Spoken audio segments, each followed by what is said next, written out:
el más significativo, mejor, con el más significativo de los filósofos del idealismo alemán, que es Hegel, y hoy comenzaremos con, pues de alguna manera, la primera reacción frente la primera reacción seria, profunda al hegelianismo, ¿no? Y al idealismo alemán en general y al hegelianismo en particular. Entonces, de aquí al final del seminario, si el tiempo nos da, le dedicaremos 2 clases a cada uno de los autores.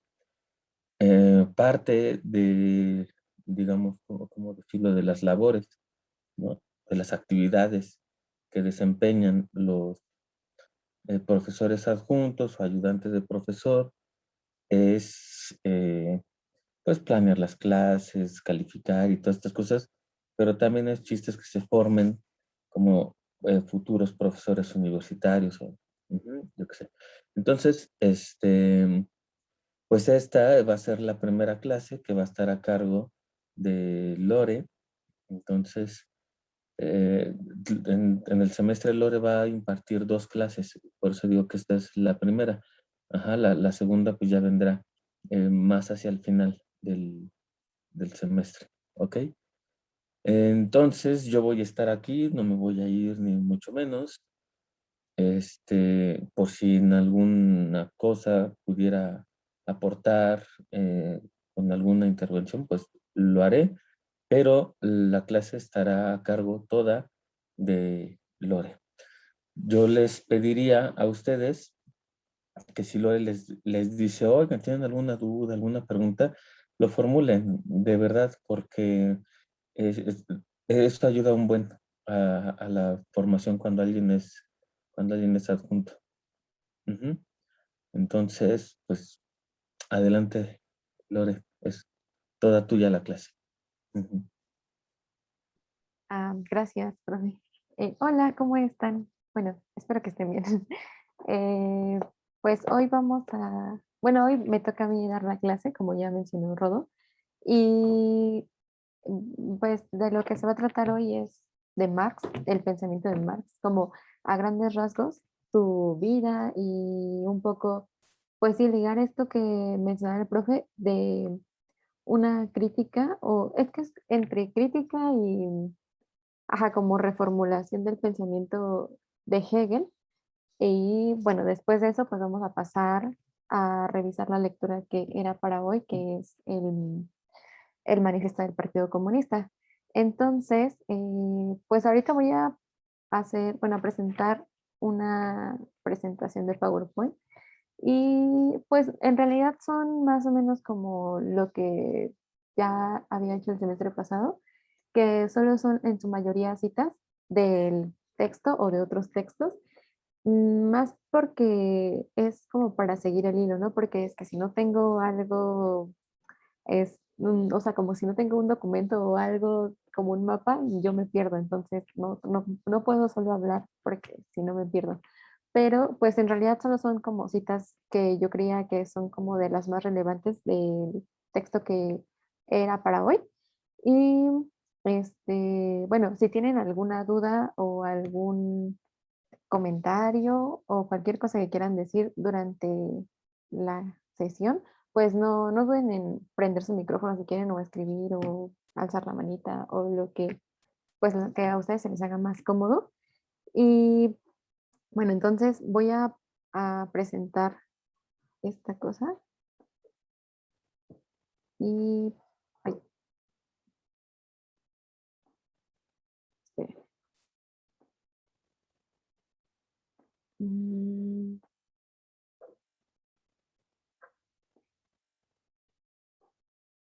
¿Dónde está?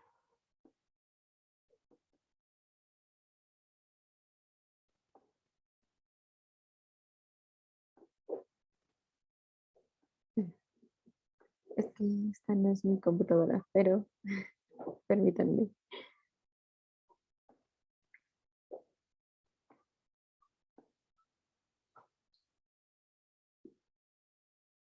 Mm, ¿Sí la pueden ver, la presentación? Sí, ya se ve bien, Lore. Ah, ok. Gracias. Bueno, entonces hoy vamos a hablar sobre Karl Marx nada más, y el manifiesto comunista. Eh, Hace rato le comentaba al profe que me daba un buen de nervios hablar sobre este autor en particular porque creo que hay mucho, o ya se ha dicho mucho sobre él, o que en realidad, pues la gran mayoría, no sé si de la facultad, tiene alguna idea de, pues sí, de quién es Marx y qué hizo, y cuáles son como sus postulados, ¿no? Y sobre todo que ha sido, creo que un autor muy importante, no solamente en cuanto a que es un filósofo o economista o lo que sea que, pues a lo que se haya dedicado, sino también porque su pensamiento no solo se quedó como la mayoría del pensamiento de muchos filósofos como en la teoría, ¿no? Sino que ha sido ha sido un pensador que ha tenido una gran repercusión en la historia pues en la historia, o sea, su filosofía se ha llevado a la práctica, por así decirlo, aunque quizás no de la manera más, eh, no sé cómo decirlo, correcta, no sé si eso sea el término, pero sí, o sea, su pensamiento de cierta manera ha sido como intenta, o al menos un intento de llevarse a la práctica. Y pues por eso me daba muchos nervios, ¿no? Porque creo que es un autor que ya muchos conocemos o sabemos algo de él, pero pues bueno, entonces pues voy a decir ahorita algunos rasgos sobre su vida y después pues ya pasamos más a su pensamiento. En- pues Marx nació en 1818 en Treveris. Bueno, ahora es parte de Alemania, antes era de Prusia. Y bueno, él proviene de una familia judía. Su abuelo era un judío, bueno, un rabino judío, y su papá pues obviamente también era judío, pero su papá era un excelente, bueno, era un importante abogado, tenía como fama en el mundo pues, del derecho, ¿no? Entonces, cuando empezó la persecución judía, que ha sido muy latente siempre, y lo iban a expulsar de digamos, de su trabajo por ser judío, él decidió convertirse al protestantismo y pues a partir de ahí, pues ya también bautizó a sus hijos, o sea, a Marx y a su esposa, y todos ya se convirtieron pues al ser protestantes, ¿no? Entonces, pues bueno, este Marx estudió en el Liceo de Treveris de 1830 a 1835 y después de ahí inició sus estudios en Derecho en la Universidad de Bonn en 1835. Principalmente estudió Derecho porque pues su papá era abogado y así pues se lo solicitó, ¿no? Estudiar Derecho. Y pues ya después de eso, en 1836 se mudó a Berlín para continuar en la Universidad de Berlín con sus estudios de Derecho. Y bueno, en la Universidad de Berlín es donde pues fue uno de sus primeros acercamientos a el pensamiento hegeliano. Pues en la universidad era de lo que más hablaba, o sea, de Hegel y el pensamiento de Hegel. Por lo que ya les había comentado el profe en clases pasadas, esto de que pues en Alemania antes, pues no era un pueblo unificado, más bien eran como diferentes reinos, ¿no? Entonces a Marx todavía le tocó eso. Y entonces la teoría hegeliana era como pues sí, este pensamiento que hacía que Alemania se unificara y pues sí, se hiciera una sola nación como Francia, que ya era una sola nación y que aparte ya había pasado por la Revolución Francesa y ya tenían otros ideales de libertad pues estas ideas de liberación y no solamente en cuanto a ser libres, digamos, individualmente, sino que también ya se relacionaba mucho con el libre mercado. Entonces ellos ya tenían más control de las mercancías de importar y exportar mercancías y era un país un poco más avanzado, por así decirlo, eh, porque ya tenían eh, pues a estos burgueses que se encargaban de la economía y del libre mercado. Entonces, bueno, Alemania veía eso como un ejemplo, o bueno, más bien como los pueblos, los reinos que conforman hoy Alemania. Y pues bueno, ahí fue cuando se acercó más a la teoría hegeliana, ¿no? En un inicio a Marx no le interesaba tanto estas ideas pues, del idealismo. En realidad a él lo que le interesaba más era como la corriente pues sí, el romanticismo. Entonces él se centró mucho en estudiar literatura e incluso escribió poemas y algunas novelas, una novela. Entonces él, pues sí, se centró más en el romanticismo y en el estudio de los griegos pues de la Grecia antigua. Pues de eso más o menos iba el romanticismo, ¿no? Entonces, en 1841, bueno, antes de esto, en 1836 le digo que inició sus estudios de Derecho, pero pues justamente como se acercó mucho al mundo de la literatura, de los poemas y de pues la corriente pues romántica, abandonó sus estudios de Derecho y se centró en estudiar filosofía. Y en 1841 obtuvo el doctorado en filosofía con su tesis titulada Diferencia de la filosofía de la naturaleza en Demócrito y Epicuro. Entonces, pues sí bueno, a mí sí me sorprendió un poco cuando investigaba sobre Marx porque no, yo no conocía esta parte de su vida en la que se había centrado más en el lado del romanticismo, ¿no? Entonces, después de su estancia en Berlín y de haberse doctorado en filosofía, eh, Marx, eh, Marx se casó y se mudó a vivir a Francia. Y en Francia trabajó en un periódico franco-alemán que criticaba al gobierno prusiano. Bueno, o sea, vivió varios años en Francia, pero debido a que pues se centró en ese trabajo de periodista, y atacaba mucho al gobierno prusiano, pues fue expulsado de Francia y fue a vivir después a Inglaterra, a Bruselas antes de ir a Inglaterra. Entonces, en 1847, Marx y Engels fundan la Sociedad de Obreros Alemanes de Bruselas. Ya antes, en su estancia en Francia, ya había conocido a Engels. Y es, bueno, algo que es importante recalcar es que Marx y Engels sí, provenían de una familia pues acomodada, o sea, ambos sí, más Engels, ¿no? Él sí era súper acomodada su familia, tenían empresas y pues trabajadores asalariados.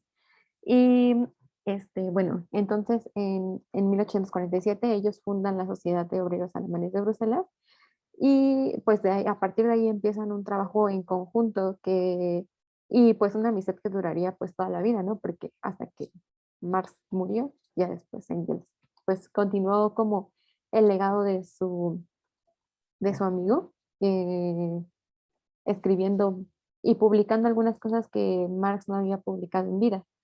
Entonces, pues ya, ellos asistieron a el segundo congreso de la Liga de Comunistas, en el que se les solicitó la redacción del manifiesto. En realidad, o sea, bueno, el manifiesto del Partido Comunista es pues de los dos, ¿no? O sea, Marx y Engels lo escribieron, pero en realidad Marx es el que lo escribió todo, solamente que tomó algunas de las ideas que Engels ya había escrito en otro documento y obviamente pues como las tomó de ahí, pues le dio el crédito de haberlo escrito o ambos haberlos escrito, ¿no? Luego, en 1867 publicó su más célebre obra, El Capital. El Capital cuenta con 3 tomos y pues bueno, en 1867 publicó el primer tomo. Y después de eso, como pues, creo que el profe también ya lo había mencionado en una clase anterior, el tercer tomo ya no lo acabó redactar, incluso no lo publicó pues en vida, sino que fue Engels el que lo terminó y el que pues lo publicó, además de otros textos que les digo que no había publicado cuando estaba vivo. Y bueno, al final, pues Marx murió en Londres en 1883, debido a que, bueno, ya después de eso se dedicó siempre como al trabajo de periodismo, pero pues no ganaba mucho dinero de eso. Entonces, la vida como, la vida en familiar de su esposa y sus hijos se fue pues haciendo un poco difícil y todos en la familia pues se enfermaron, incluso varios de sus hijos murieron antes que él y después falleció su esposa y a partir de ahí pues ya como que Marx no, no se recuperó de eso y pues en 1883 falleció en Londres. Y bueno, pues esto es como a grandes rasgos la vida de Marx y después de eso, em, pues algo que me parecía importante recalcar o resaltar es como la relación de Marx y Hegel, ¿no? Y esto de, pues de lo que menciona el profe, de como una, pues una crítica en concreto al pensamiento de Hegel. O la primera serie, como dice, porque antes ya había habido pensadores que criticaron o se cuestionaron más el pensamiento de Hegel, o las ideas que había en, en la doctrina de Hegel, ¿no? Entonces, después, como les comentaba, al principio Marx se guiaba más por las ideas románticas, estaba más interesado en, pues, en el pensamiento griego y en hacer como poemas y obras literarias, pero pues como ese no era como un lado tan provechoso y en realidad no era tan bueno escribiendo poemas, pues, eh, pues ya después de eso se convirtió, digámoslo así, al idealismo, o sea, pasó del romanticismo a estudiar más en serio la filosofía idealista y en particular la filosofía de Hegel, que creo que es más por las personas que ya estaban haciendo estas críticas al pensamiento hegeliano, pero pues sí, se empapó de todo eso. Entonces, como también lo habíamos mencionado en algunas clases pasadas, existe una derecha hegeliana y una izquierda hegeliana, que es pues básicamente las diferentes maneras en las que se interpreta pues la teoría de Hegel, ¿no? Entonces, en la izquierda hegeliana, o como se hacían llamar, ellos se hacían llamar como jóvenes hegelianos, eh, ahí ellos se dedicaban como a estudiar las partes que creían que podían sacar provecho de Hegel, pero a criticar algunas otras ideas que principalmente el idealismo de Hegel que impregnaba su obra, ¿no? Entonces, algunos de los principales pensadores que se dedicaron a hacer esto antes de Marx fue David Strauss y Siekierski. Bueno, ellos dos, también obviamente Marx los leyó, y después de ellos dos estuvo Feuerbach, y bueno, una de las citas de Siekierski es que al transformar la dialéctica hegeliana para convertirla en un instrumento de acción, en un arma de combate contra la reacción, los jóvenes hegelianos pensaban que debía servir no solo para deducir el presente del pasado, sino también para prever el futuro basándose en el presente a fin de determinar la marcha racional de la historia. Pues lo que principalmente decía Tsiolkovsky es que pues la dialéctica hegeliana era una de las herramientas que más creían ellos funcionaba o servía en el pensamiento hegeliano, ¿no? Porque pues les daba como esta visión de la historia que ha ido pues como desarrollando, pues sí, en la historia. Entonces, pues decía que si ese pensamiento estaba ahí, no solamente debía ser como para pensar el pasado, como lo hacía Hegel, o para pensar el pasado, solamente para quedarse, digamos, en en las ideas, en el papel, ¿no? Sino más bien que si esas ideas o esa dialéctica servía para estudiar el pasado, también podría servir para estudiar el futuro y así prevenir lo que, no prevenir, sino prever, ajá, prever el futuro, o sea, para tomar acciones en concreto que llevaran pues hacia una marcha pues irracional de la historia, o sea, un punto concreto que fuera más benéfico para todos, pero esto tenía que ser una herramienta eh, que se pusiera en acción, no solamente que dedujera o estudiara los hechos pasados, ¿no? Sino más bien que tenga algo que aportar, no solamente ideológicamente, sino accionariamente, por así decirlo. Entonces, una de las cosas que se le criticaba a Hegel era que pues solamente se había quedado como en el idealismo, en pues por así decirlo, en la utopía de el estado o el desenvolvimiento y el final de la historia con el desenvolvimiento del espíritu absoluto, ¿no? Pero no había hecho nada para que o sea, acciones concretas para que ese estado absoluto llegara. Y ellos pues están como dispuestos a hacerlo para que sucediera en realidad, ¿no? Y no solo se quedara en las ideas. Después de eso, Feuerbach destruía la metafísica hegeliana basada en el postulado de lo único verdaderamente real es la esencia espiritual, la idea, y para ello realizaba una inversión de la concepción idealista de las relaciones entre el pensamiento y el ser. A partir de esta inversión, que lo llevaba a subordinar la idea a la realidad concreta, en vez de convertir a aquella, como Hegel, en el principio creador y regulador del mundo, Feuerbach disolvía la doctrina hegeliana y planteaba el fundamento de una filosofía nueva, de carácter materialista, que partiendo del mundo sensible, convertía en principio primero no ya la idea, sino la realidad objetiva, la naturaleza y el hombre concreto. Bueno, entonces, como les decía, creo que Marx se apoyó más de estas ideas de Feuerbach que en realidad en sí de la teoría hegeliana, porque lo que proponía Marx es justamente esto, hacer como una inversión del método hegeliano, en donde bueno, como explicaba el profe, el, digamos, Hegel tenía esta idea de que pues arriba están las ideas y abajo está lo material, ¿no? No importa lo material, sino lo que importa son las ideas. Y digamos que las ideas son las que van haciendo que el mundo material pues se modifique, por así decirlo. O sea, si yo tengo una idea más pura o más acercada hacia la autoconciencia, pues obviamente el mundo material se va a modificar y yo y bueno, y lo vas a ver como reflejado esa idea más pura, por así decirlo, en una materia o en una naturaleza más trabajada, más realizada pues sí, hacia la idea, por así decirlo. Pero lo que Feuerbach propone es que en realidad se invierta ese método, ¿no?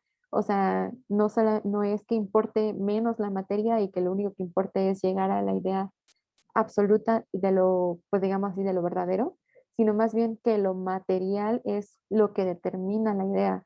O sea, lo material es lo que hace que nosotros pensemos de cierta manera. Entonces, si quieres transformar el pensamiento, lo que tienes que hacer es transformar la realidad, o sea, la realidad del hombre, de la materia, de la naturaleza en la que vivimos, pero concretamente, o sea, haciendo acciones como sobre esta materia y no haciendo acciones en las ideas y que después se vean reflejadas en la materia, sino más bien haciendo cosas en la materia o en los hombres concretos que luego se vean reflejadas en las ideas para llegar a este, digamos, estado verdadero.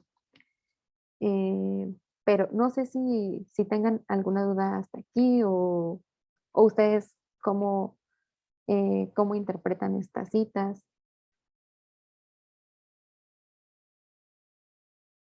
Hasta ahorita no hay dudas. Bueno, de mi parte. Ok. Bueno, entonces, pues si no hay dudas, voy a seguir con con lo demás. Eh, Después de aquí, otra cita sobre Pues sí, sobre lo mismo, que va sobre lo mismo, sobre el acercamiento de Marx y Hegel. eh, la separación de la filosofía y del mundo plantea para él el problema de su unión, de su reconciliación, que debía tener como resultado la armonización del desarrollo histórico concreto con el desarrollo racional. Esto no podía realizarse, pensaba Marx, mediante una transa- transacción, una conciliación, pues todo intento de transacción o conciliación de los contrarios no puede ser otra cosa que un obstáculo para el desarrollo dialéctico de la historia.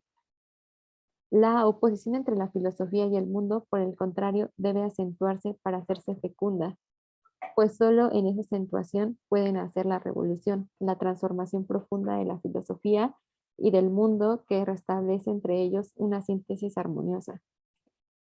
Bueno, esto ya es más sobre el pensamiento de Marx y, digamos, la armonización que va a promover el desarrollo histórico pues, que propone Hegel, ¿no? Entonces, para él no se puede llegar a ese, pues, sí, a ese desarrollo racional de la, pues, sí, a ese desarrollo racional sin, sin la lucha de, sin la lucha y el fin de las clases que están en constante, pues sí, en constante confrontamiento. Entonces, digamos, como hay, pues sí, lo que llamamos en Hegel, la lucha de conciencias. Una conciencia se pone sobre la otra y entonces lo somete, ¿no? Y entonces está el opresor y los oprimidos. Pero para que se dé el desarrollo racional o la llegada del espíritu absoluto, tiene que dejar de haber estas confrontaciones, más bien debe, pues sí, ser como uno solo. Y para Marx solamente con la revolución, o sí, con la revolución, pero con una revolución en particular, no con cualquier revolución, es cómo se va a llegar al fin de esta confrontación de conciencias, que es lo que hace que la historia pues avance, por así decirlo. Pero, bueno, algo curioso de Marx es que toma el método dialéctico para, sí, para defender y para hacer su propia, ajá, para pues poner su propio planteamiento, pero rechaza algunas cosas como esto de que siempre, que la historia se tenga que desarrollar siempre con, eh, pues sí, en confrontamiento, porque lo que él dice es que cuando se llegue, pues que el comunismo es lo que hará que pues este confrontamiento ya no exista y por lo tanto se llegue al desarrollo racional. En realidad tiene como en el fondo también una idea muy hegeliana, ¿no? De empezar por la materia, sí, modificar la materia para modificar las ideas, para que esta materia entonces sí, pues sí, digamos, modifique las ideas, pero al final, pues lo que plantea es llegar como al, pues sí, a lo mismo que ya mencionaba Hegel, al, digamos, al desarrollo racional de la historia. Y para ello, pues sí tienes que, o sea, sí hay que pasar por estos, eh, pues sí, por estas luchas que se han llevado a lo largo de la historia para que al final todos lleguen a esta confrontación de burgueses proletarios y en la revolución proletaria sea donde, digamos, no sé si podría decir fin de la historia, pero sí a a esa acentuación, am, a ese fin de confrontaciones de conciencias. Eh,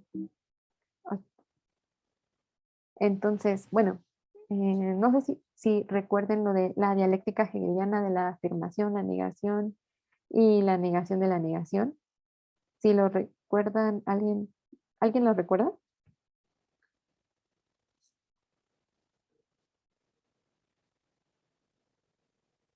Se me cortó tantito, ¿lo puedes repetir? Perdón. Sí, no te preocupes.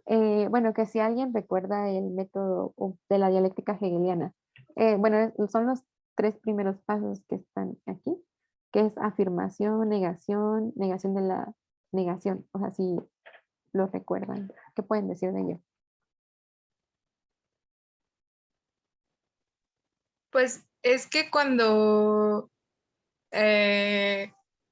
según yo, Ujú. por ejemplo, es que lo quiero poner con ejemplos porque lo entendí mejor así. ¿Puedo? Sí, sí. Son, por ejemplo, la conciencia del amo y el esclavo enfrentadas y luego la negación del amo de la conciencia del esclavo, más bien la negación del amo del esclavo. Y Ujú. luego como el esclavo niega al amo porque el amo lo está negando. Está un poquito como revuelto, pero me acuerdo que el ejemplo de clase era, por ejemplo, como el amo negaba al esclavo, pero cuando el esclavo como que quería como descargar eso, como la frustración, era como insultar al amo, pero a sus espaldas, ¿no? Teniéndole miedo al amo, porque sabía que dependía de esa conciencia, que dependía del amo. Ujú. Sí, sí, sí, muy bien, Andrea, gracias. Ajá, pues sí, también como menciona esta Gabriela, es lo de la tesis y la antítesis. Pues sí, o sea, como ya explicaba Andrea, la afirmación es cuando hay dos conciencias, digamos, dos puntos de vista diferentes, y entonces ambas se enfrentan por, digamos, someter a una de esas conciencias, ¿no? Por, digamos, tener el control sobre las demás conciencias. Y entonces cuando una triunfa es la negación de las otras conciencias o de la otra conciencia en la que está enfrentado.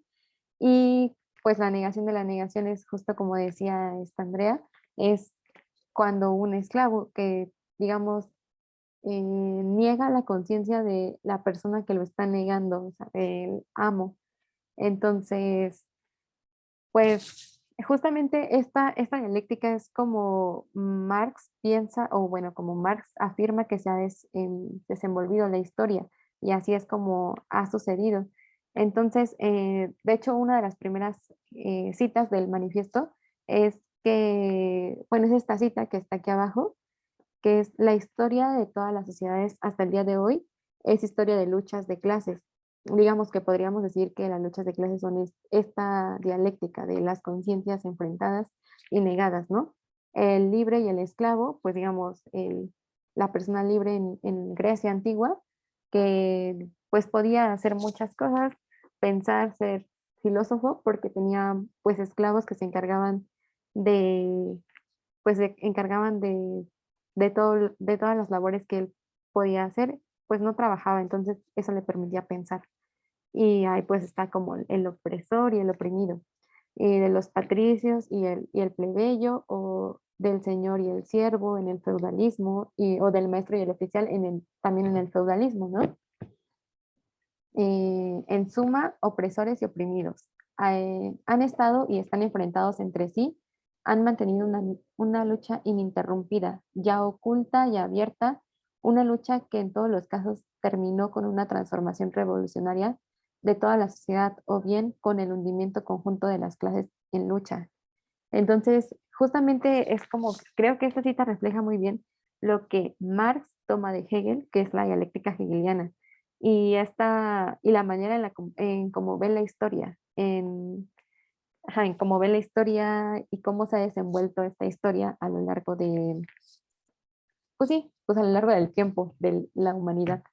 Entonces, eh, pues mm, lo que él propone es que pues cada una de los ejemplos que está dando, como la libre y el esclavo, han terminado pues gracias a a una revolución, a que los esclavos se han rebelado contra los amos y han podido superar, digamos, esta confrontación, pero después han existido otras clases que han, pues digamos, hecho lo mismo y oprimir a otras que igual han pasado de ser opresores querían ser oprimidos, quizás a opresores, como lo es en su tiempo, que pues terminaron con el sistema feudal, pero ahora los burgueses, que antes eran la clase oprimida, pues ahora se han convertido en los opresores, ¿no? Y ahora ya bueno, en su tiempo, y con el triunfo de, digamos, del libre mercado y de la burguesía. Entonces, todo se ha ha cambiado y él considera que al igual que como ha pasado en la historia, pues nuevamente una revolución hará que estas luchas de clases pues generen una nueva sociedad, por así decirlo. Pero lo que él propone es que esta nueva lucha de clases será como la que proponga la sociedad, no la sociedad en donde ya no haya estos enfrentamientos, en donde ya no estén los opresores y los oprimidos, sino que más bien pues sea pues el comunismo, ¿no? O sea, que sea todo, pues que en la que todos los hombres pues, y mujeres sean libres. Entonces, pues bueno, creo que esta cita sí ejemplifica muy bien lo que Marx entiende como, o cómo ve Marx la historia y cómo la ve Hegel, y pues el uso de la dialéctica hegeliana para hacerlo, ¿no? Bueno, ya después pasando ahora sí, el manifiesto del Partido Comunista, en uno de sus primeros apartados se encuentra esto de burgueses y proletarios. Y bueno, creo que aquí sí, bueno, yo considero que hemos escuchado mucho sobre esta lucha o sobre este enfrentamiento. Y pues una de las primeras citas es que se me hizo muy importante es esta, por la primera, ¿no? Simplificación de las contradicciones de la clase, la sociedad entera se va dividiendo cada vez más en dos grandes campos enemigos, en dos grandes clases directamente enfrentadas, burguesía y proletariado. Mm, lo que les decía es que, bueno, lo que les venía comentando y de la historia, de cómo ve Marx la historia, es que él considera que este enfrentamiento entre burgueses y proletarios será el que desencadene y dé paso al comunismo, porque justamente ya solamente, o sea, antes como que había más clases sociales, o sea, él consideraba que en otros tiempos había distinciones entre clases, o sea, había otro tipo de clases, pero que ahora en el nuevo orden o en el nuevo tiempo en el que se vive, la burguesía, digamos que solo hay dos posibles. Obviamente hay otras todavía, ¿no? En medio, pero la mayoría o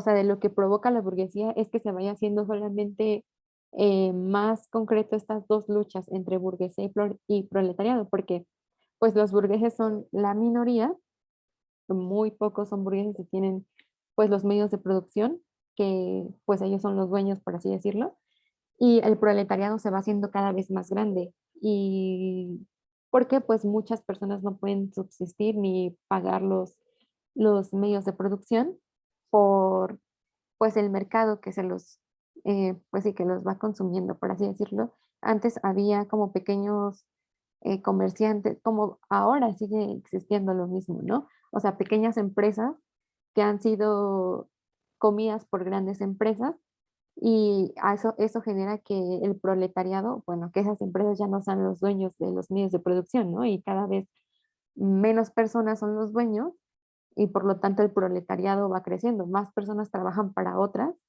y no son los dueños de los medios de producción, aunque ahora en la actualidad haya, digamos, esta división de clases de mm, clase alta, clase media y clase baja.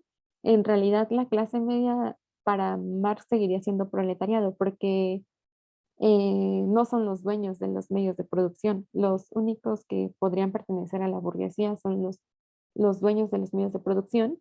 Y como esta burguesía cada vez se va haciendo más, va expandiendo sus fronteras y se va haciendo más grande, lo que va haciendo es que, digamos, si yo estoy en este país, pero en otro país hay como, pues no sé, como Coca y Pascual, ¿no? O sea, pues obviamente Coca es una empresa súper grande, entonces lo que hace es absorber a más empresas de refrescos y los otros ya no son los dueños, sino más bien solo son asociados o ya no tienen en sí toda la ganancia de eso, de lo que producen, sino ya nada más se queda con una empresa.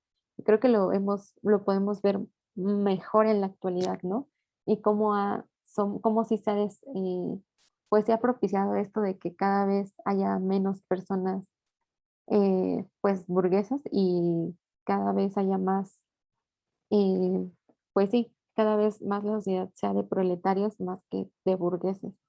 Entonces lo que Marx dice es que esta lucha, o más bien que esto es lo que, justamente lo que propicia una diferente revolución, porque entonces el proletariado ya es la mayoría de las personas y la burguesía es una minoría, pues muy, muy, muy poquita con la que sí se puede luchar, ¿no? O bueno, al menos eso él pensaba. Y después, bueno, otra cita es, bueno, no sé si ustedes sí pudieron leer el documento, bueno, el manifiesto. Es muy cortito, pero no sé si pudieron, aunque sea, leer las primeras páginas.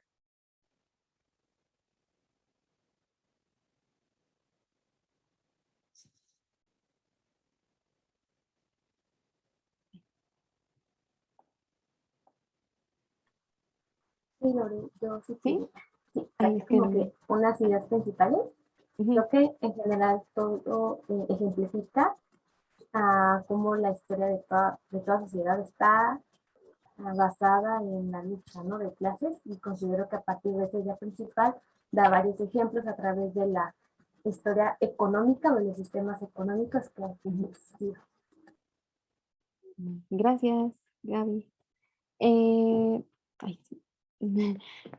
Sí, justo eso, como creo que, ajá, como tú dices, creo que para entender más como el pensamiento de Marx es entrar como en las ideas económicas, o bueno, más bien como a eso se dedicó o dedicó más de sus obras, ¿no? A las ideas económicas, de cómo, y justo también está relacionado a esto que les decía, de que para Marx es importante lo material y de ahí pues eso del materialismo histórico, ¿no?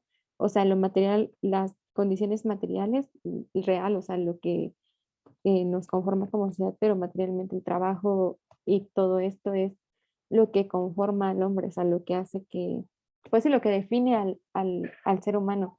Entonces, para él lo material sí es muy importante más que las ideas. Incluso en su, pues creo que esta frase sí es muy célebre de Marx. Es una tesis sobre Feuerbach que decía que los filósofos se han encargado de interpretar el mundo, pero no se trata de interpretarlo, sino de transformarlo, ¿no? O sea, no solo tienes que quedarte, digamos, pensando en cómo podrías cambiar el mundo, pensando de qué manera sería la más idónea para transformarlo, sino que tienes que poner, eh, pues, digamos, las herramientas para cambiar ese mundo, transformarlo. Y creo que esas herramientas es para Marx la revolución, pero una revolución consciente, por así decirlo, una revolución eh, ajá, que no se aleje más bien de las ideas, no es como que diga, "Ah, no, no voy a pensar, ¿no? Solo voy a actuar", no, sino más bien es como unir estas dos partes de tener estas ideas, pero a la vez también que estas ideas se puedan ser aplicables y, ajá, y puedas hacer como una transformación de esto. Entonces, bueno, si tuvieron un poquito de tiempo de leerlo, o si no, pues de todos modos le digo, ya voy a citar algunas cosas, pero sí estaría bien como ir pensando de qué manera la educación o la pedagogía aporta o no aporta a esta lucha de clases y a lo que Marx denomina como, pues esto, la revolución proletaria. Entonces, otra cita que creo que es muy importante es que, pues, es esta la segunda, es la burguesía, gracias al rápido perfeccionamiento de todos los instrumentos de producción y a la inmensa mejora de las comunicaciones, arrastra a todas las naciones, incluso a las más bárbaras, hacia la civilización. Y bueno, no sé ustedes qué piensen de esa cita. A mí, o sea, sí me sacó un poco de, o sea, sí me puso a pensar algunas cosas que no sé. Pero, ¿ustedes qué piensan de esa cita? siento que, y eso lo sentí a lo largo de todo el texto, Ujú. que se puede reflejar muy bien a la actualidad. Y, ay, eso siempre me da un buen de miedo cuando autores que llevan añísimos muertos Sí, reflejan cosas en la actualidad, porque pienso, por ejemplo, que las grandes empresas sí van como civilizando a los lugares, aunque no me gusta usar eso de civilizar, porque creo que hay distintas formas de civilización y creo que la, las impuestas no son las únicas válidas, pero pues sí creo que van haciendo como de repente ciudades, ¿no? Dicen, ay, vamos a poner un centro comercial para que empiece a urbanizarse este lugar, el término de urbanizarse. Entonces, creo que justamente esa clase dominante va haciendo como ciertas cosas, se va extendiendo al mismo tiempo, justo como lo que mencionaban en el texto, ¿no? Cómo se va expandiendo poco a poco y se va haciendo más grande. Entonces se va extendiendo y pues eso que, por ejemplo, si ponen una fábrica en Chihuahua, pues ya agarraron mano de obra ahí y siguen con el ciclo. Entonces, no sé, me causó como mucho conflicto ver eso, pero igual me costaba un poquito traducirlo, ¿no? Porque, por ejemplo, pensaba, pues en la actualidad no es tanto trabajo o mano de obra, de repente también, por ejemplo, una pedagoga vende su conocimiento. Y pensaba como, ¿hasta qué punto yo entraría en esta teoría de Marx?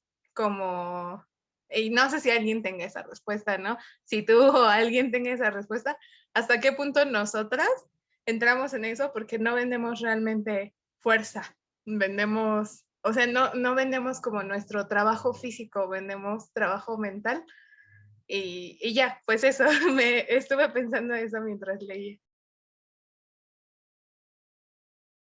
ay, gracias, Andrea. Pues sí, a mí también me da, o sea, como a ti, creo que a muchos, no sé, también me da un buen de conflicto que, como tú dices, ya hace autores que ya tienen años, que murieron, muchos años, y que esto todavía o sea, lo veamos muy claramente, ni siquiera es como que esté un poquito alejado, es que es muy claro, ¿no? O sea, es tal cual como funciona el mundo todavía. Y, y lo que más da miedo es que justamente como, bueno, a mí lo que más me da miedo es que al menos Marx creía eh, que no sé, que esta lucha iba a ser la final o la más rápida de, digamos, de llevar porque los burgueses iban a explotar o a generar tanta presión sobre los trabajadores o proletarios que iba a hacer que esto pues explotara, ¿no? Pero ¿por qué si ya llevamos muchos años en estas condiciones no hemos hecho mucho o por qué no se ha podido, ¿no? Entonces, eso a mí también me da mucho miedo, pero bueno, también sobre lo que decías de la civilización, o sea, de esto de llevar, obviamente que yo también, por eso les preguntaba, ¿no? De ustedes qué opinaban sobre esta cita, porque como que el término de llevar la civilización a incluso a las culturas más bárbaras es como un poco pues sí, como siempre, ¿no? Como siempre se ha querido imponer la visión eurocéntrica y en nuestro caso, quizás en los estados citadinos de cómo, ay, ahorita les doy la palabra, nada más, termino la idea. Y, ay, ya se me fue. Bueno, entonces, justamente esto es lo que creo que, mm, no sé cómo, mm, ay, se me fue la idea. O sea, lo que quería decirles era que justamente otra cosa es que Marx, o sea, creo, o sea, yo considero, no sé si lo interpreté mal, pero yo considero que él veía necesario, justamente muy necesario que, digamos, esa civilización se llevara a las comunidades más bárbaras para que justamente esa situación de burgueses y proletarios en otros países promoviera el inicio de la revolución, no solamente en su país, porque no habla solo de país, él no habla de naciones, sino habla como de todo el mundo, ¿no? Entonces, como que estas condiciones tendrían que propiciarse en todas en todas las partes, incluso en las más bárbaras como menciona, para que exista esta lucha o esta revolución sea posible. Pero Marta quería decir algo. Sí, gracias. Bueno, en esta idea que se menciona de los burgueses y los proletarios, en el sentido de que el burgués es el que tiene pues los medios de producción y el proletario es el que los trabaja, pues llevándolo un poquito a la actualidad, hasta sonaría paradójico porque, no sé, me viene el caso de esta aplicación de Uber, de los taxis, en donde pues ya ni siquiera creo que se da así, ¿no? O sea, si bien creo que parte de los medios de producción sí lo pone Uber, por ejemplo, la aplicación y todo este sistema como organizativo, pero en parte el proletario también está poniendo esos medios de producción porque son ellos los que ponen el vehículo, ¿no?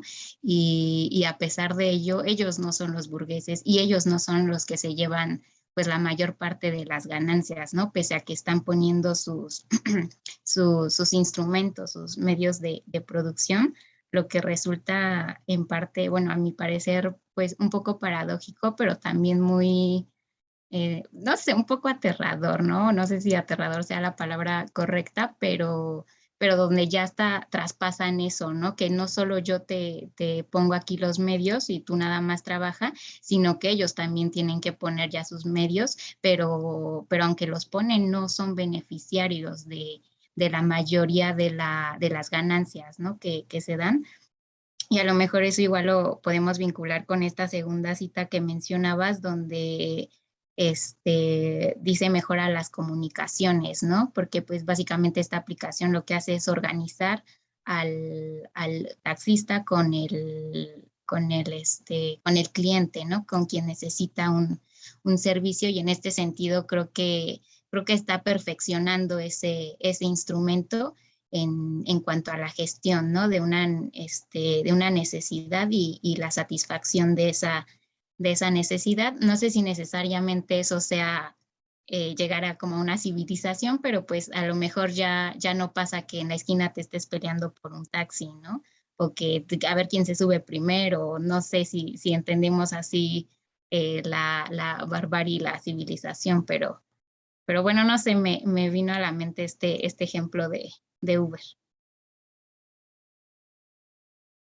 Sí, como dice Andrea, qué buen ejemplo. O sea, yo ni siquiera había pensado en eso. Yo como que ahora los medios de producción ni siquiera son de los burgueses, o sea, ya son de nosotros y está fuerte. Pero Claudia quería decir algo. Yo también pensaba un ejemplo similar al de mi compañera, igual estoy de acuerdo con ella, porque me llamó la atención, ¿no? Esta parte, ¿no? Perfeccionamiento de todos los instrumentos de producción.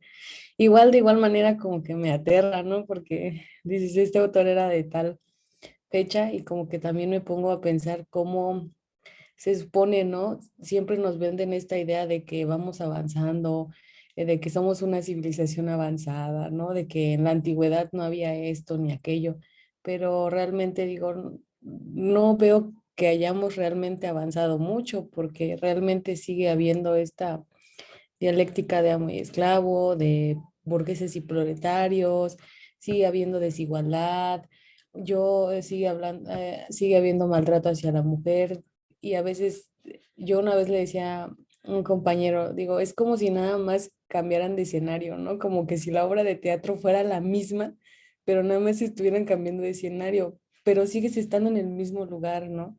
Entonces, para mí es bastante triste porque incluso a veces dices, hay tales avances tecnológicos, pero en cuestión de cosas como la desigualdad y otro tipo de cosas, pues se sigue reproduciendo, ¿no? Y lo seguimos viendo. Y también con respecto con lo que decía mi compañera, yo también pensaba, pero en estos chicos de Didi, porque este, yo trabajo en una plaza y afuera de la plaza hay como, de verdad, como 50 chicos, ya sea en bicicleta, motos, así, de Didi, de Uber Eats, Y de verdad es que yo lo veo bastante peligroso, ¿no? Para ellos y ellos mismos tienen que poner también como su bici, su moto, ¿no? Y si se las roban, ¿qué pasa?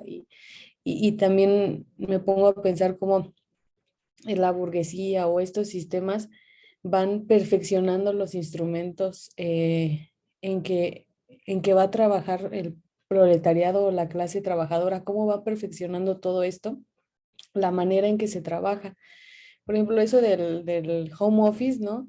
Como que luego te lo venden como que de, ay, sí, trabajas en casa, ¿no? Pero no, porque yo también, o sea, trabajé en eso y no, no, sí, llega a ser bastante estresante porque no tienes horario de entrada ni de salida, ¿no? Entonces, digo, ¿cómo actualmente también te intentan vender, ¿no? Estos nuevos trabajos, ¿no? Que, no, como que acá y le ponen como que una flor aquí y una flor allá. Por ejemplo, en estos de Uber y de Didi, como que luego les dicen, tú trabajas el tiempo que tú quieras, ¿no? Pero pues si realmente quieres sacar para lo que cuestan tus necesidades o tus cosas básicas, ¿no? De la despensa o así, pues tienes que trabajar altas jornadas, ¿no? Porque ellos se llevan una cuota y en el home office también le ponen una flor acá, una flor allá, pero realmente solamente sí, ¿no? Hay un perfeccionamiento de los instrumentos y también hay un perfeccionamiento en cómo te venden las ideas, ¿no? Y así, ¿no? Algo así pensaba, no sé si esté bien. Sí, pues sí está muy bien, Claudia.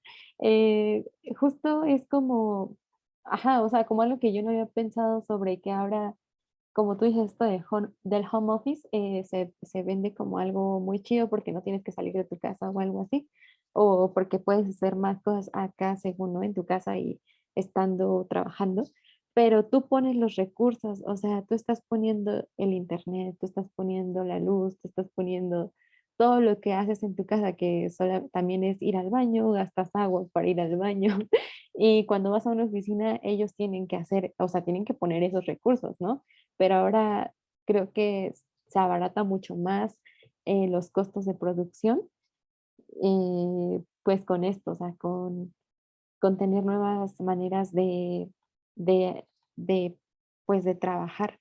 Y también de lo que decían, ¿no? De Uber y de, pues Didi o de estas aplicaciones que también manejan un discurso bien, bien raro porque incluso creo que ni siquiera es como que los llamen trabajadores o empleados, sino que los llaman asociados, ¿no? Entonces eso hace que tú como asociado obviamente tengas que, digamos, poner ciertas cosas de, pues, recursos para generar más, pero se supone tendrías que ganar más dinero, o sea, por ser asociado, pero en realidad solo eres asociado porque pones recursos, tus propios recursos, y ellos se quedan con la mayor ganancia. Entonces, no, no sé si está está muy feo, pero bueno, entonces Carla quería decir algo. Quería agregar lo del home office, pero lo dijeron antes, porque justamente se me hace una forma de autoesclavización, ¿no? Como de, te dicen, pues, te ahorras transporte y todo esto, pero la verdad es que sí, hay muchos otros gastos que no te ahorras, que van de tu cuenta y que le generan ganancias a otras personas. Lo mismo con Didi, ¿no? O sea, entra a la hora que tú quieras, cuando tú quieras, activa la app y estás trabajando, pero hay quienes trabajan más de 10 horas, 15 horas, y eso está mal, porque se supone que no debemos trabajar más de 8 horas. Y pues esto me recordó una frase que decía una profesora, creo que en CCH, porque yo leí el manifiesto comunista en CCH, nos dijo que el sistema no se destruye, solo se transforma. Entonces, justamente como mencionabas esta historia de la lucha de clases entre cómo ha ido cambiando, pues es así, ¿no? Ahora estamos viendo otras formas diferentes de esclavizar con diferentes instrumentos, materiales, pero sigue siendo lo mismo, esclavización y esta lucha de clases, ¿no? Que se supone es de lo único que podemos tener certeza que va a seguir y que pues, No sé qué es lo que, lo que se me venía a la mente con estas citas. Sí, gracias, Claudia. Que diga Carla. Pues sí, justo lo que ustedes estaban diciendo, yo se los juro, no había pensado en estos ejemplos como el home office o Didi, que son nuevas maneras, ¿no? Es que ya ni siquiera es que ellos te den las herramientas para que tú trabajes, o sea, que ellos, digamos, sean los dueños de los medios de producción, sino que tal cual tú eres el dueño y aún así eres explotado. Y ni siquiera, pues sí, no perteneces a la burguesía, eso es claro, ¿no? Si no, no trabajaríamos 10 horas o más. Pero, y pues sí es algo muy, muy, muy preocupante, pero sí, qué bueno que ustedes encontraron como estos ejemplos y sobre todo de nuevas formas, ¿no? Porque pues obviamente en la época de Marx pues no estaban estas cosas, entonces él pensaba en, digamos, en otras situaciones, pero creo que aún pues seguimos en esta lucha de burgueses y proletarios, pero ya no sé hasta qué punto es una lucha. Por eso les decía, es que justamente como que para Marx estas condiciones, o sea, estas condiciones en las que vivimos y en las que vivía él, de burgueses y proletarios, eran lo que iba a propiciar la revolución y iba a llegar a que, digamos, fuera el fin de esta lucha de clases y se diera el comunismo, ¿no? Porque es tanta la presión que se pone en los trabajadores que justamente no iba a soportarlo, o sea, la burguesía no iba a soportar esto, pero creo que no sé qué ha pasado. Bueno, entonces, pues continuamos y hay otras citas que les digo, pues todas, a partir de aquí todas son citas, pero que creo que pues son importantes para pensar lo que ya ustedes bien dijeron y pues lo que creo que aún así el papel de nosotros como educadores y también como decía Andrea hace rato, ¿no? De hasta qué punto nosotros pertenecemos a estos sistema o a esta clase que proletaria al ser personas que no vendemos nuestra fuerza de trabajo tal cual no vendemos, pues sí, no vendemos fuerza, pero vendemos, digamos, conocimientos o ciertas habilidades. eh, ¿Hasta qué punto pertenecemos a la clase proletaria? Que yo creo, no sé, o sea, yo tampoco tengo la respuesta como Andrea dice, pero considero que aunque no vendamos una fuerza tal cual, o sea, nuestro trabajo o estemos súper cansados, sí que vendemos, o sea, sí que somos proletarios, ¿no? Porque pues necesitamos vender esta fuerza y tampoco somos dueños de los medios de producción, entonces no podríamos ser parte de la burguesía, pero pues como les digo, o sea, Marx también reconoce que existen más clases sociales o más personas, o sea, diferentes, que no solo tienen que ser proletarias, pero justamente lo que hace la burguesía o lo que hace como ahorita el capitalismo es hacer que más y más y más personas se vayan uniendo al grupo de proletarios. Porque si eras dueño de un pequeño negocio y tenías, digamos, los medios para hacer digamos, un pequeño burgués, con el tiempo este capital, bueno, los capitalistas o los burgueses hacen que esta empresa sea, pues se la coma, ¿no? Por así decirlo, una más grande y va formando más y más proletarios y pues bueno, la mayoría se hace proletaria y muy pocos burgueses. Entonces, las armas, bueno, voy a leer la cita, ¿no? Las armas con las que la burguesía derribó al feudalismo se dirigen ahora contra la burguesía misma, pero la burguesía no solo ha forjado las armas que van a darle muerte, ha creado también a los hombres que van a manejarlas, los obreros modernos, los proletarios. Entonces, es lo que les mencionaba hace rato, ¿no? Justamente que la burguesía pues ha hecho estas herramientas, ¿no? Ha promovido el desarrollo industrial y lo que posibilita que, digamos, eh, pues la producción en serie se haga más rápido, con menos costo, ¿no?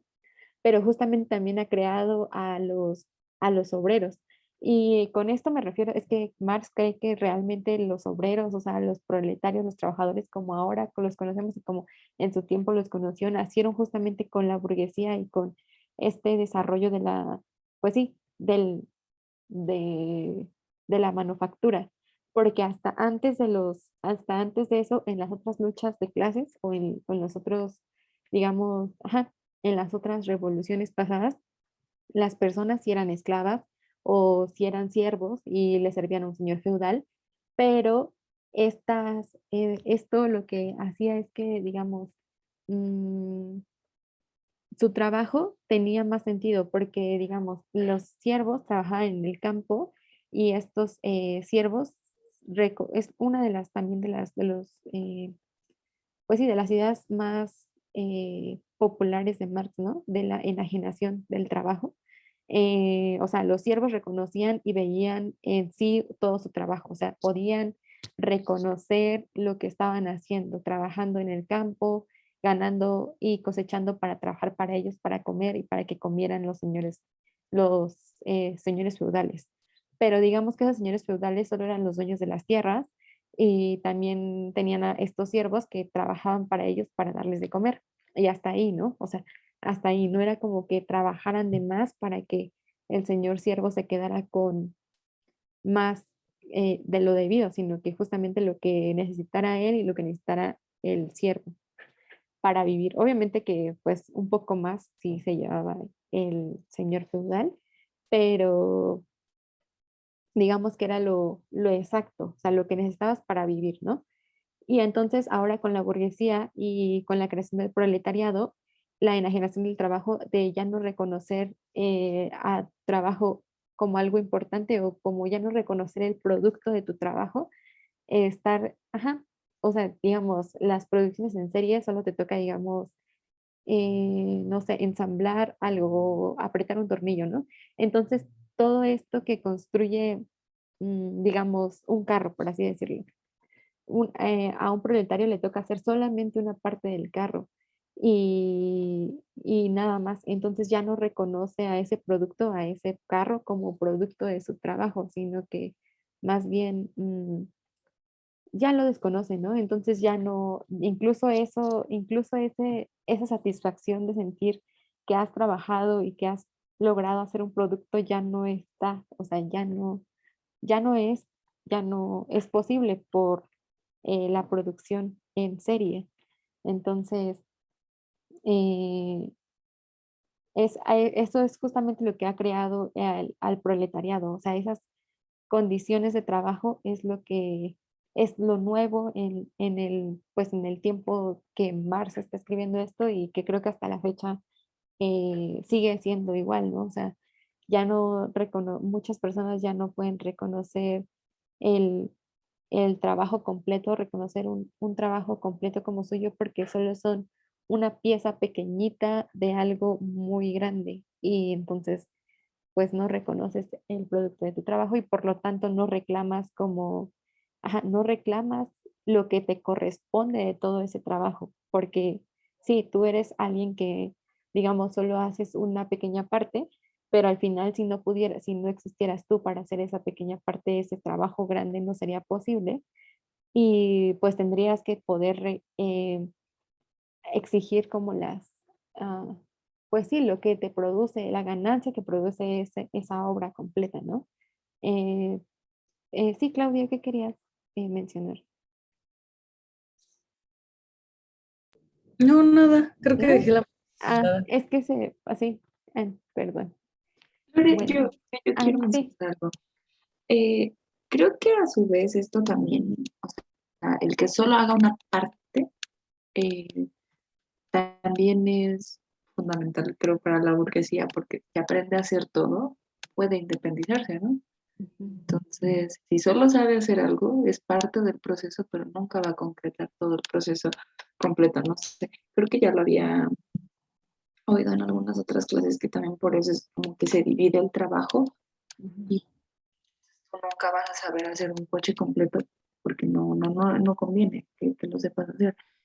Y pues yo creo que también nosotros entramos como en este punto, ¿no? De que conforme va avanzando todo la historia de la humanidad, pues las exigencias para el obrero van aumentando. Entonces, pues antes un obrero común solo necesitaba, no sé, um, saber utilizar las máquinas, pero ahora necesita como más conocimientos e ir acreditando más escolaridad para ser un obrero preparado, ¿no? Creo yo, estoy interpretando esto de esta manera.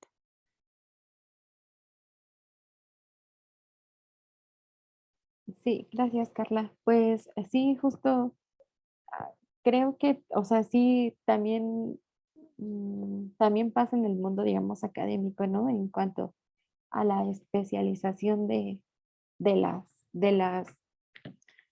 pues sí, de las cosas. O sea, digamos, antes, si eras, digamos, médico general, pues ya tenías como mejores condiciones de vida, por así decirlo.